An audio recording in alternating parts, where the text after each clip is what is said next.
A decision by Japan to deploy a U.S.-designed missile defense system will damage Moscow's relations with Tokyo, Russian Foreign Ministry spokeswoman Maria Zakharova says. It is also a breach by Washington of a landmark arms control treaty, she warns.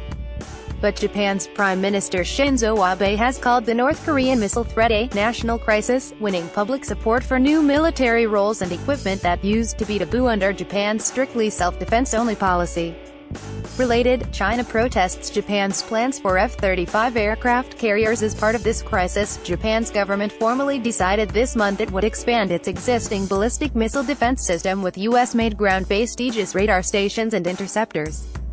Aegis refers to a complex network of radars, computers and missiles designed specifically to locate, identify, track and intercept hostile missiles and aircraft.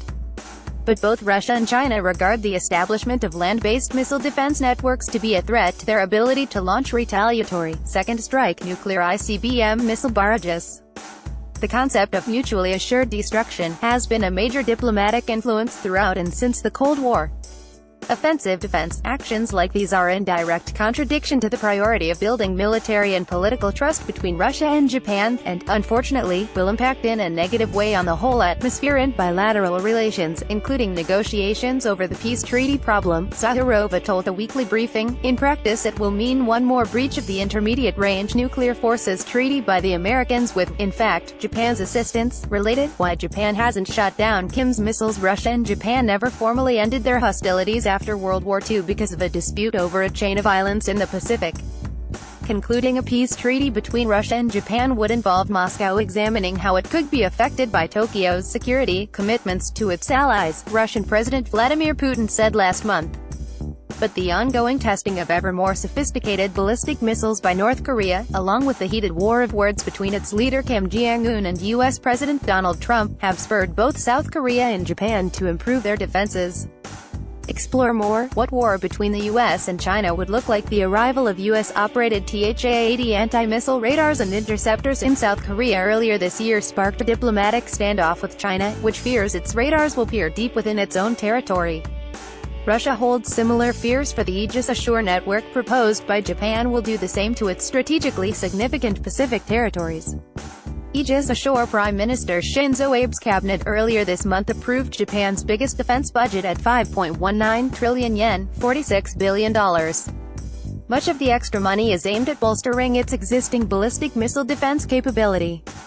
Japan's current two-level missile defense network consists of Patriot batteries and Aegis-equipped destroyers deployed in the Sea of Japan. Cabinet also approved an additional 23.5 billion yen, $208 million, defense spending for next-generation missile interceptors. This represents the initial down payment for the advanced U.S. Aegis Ashore missile combat system. The Aegis Ashore network is based on a similar system to that already carried by 4 of Japan's 6 Aegis destroyers. The remaining 2 are scheduled to be upgraded to ballistic missile defense standards in 2018, but the 2 Aegis Ashore structures are not likely to be ready until 2023, despite the recent fast-tracking of the purchase process. Each will likely cost about $728 million. Delve deeper. The future of war is in our cities. Japan chose the Aegis Ashore system over the mobile THA-80 system largely due to cost. 6 batteries and their associated radars and support structure would cost about $1 billion each.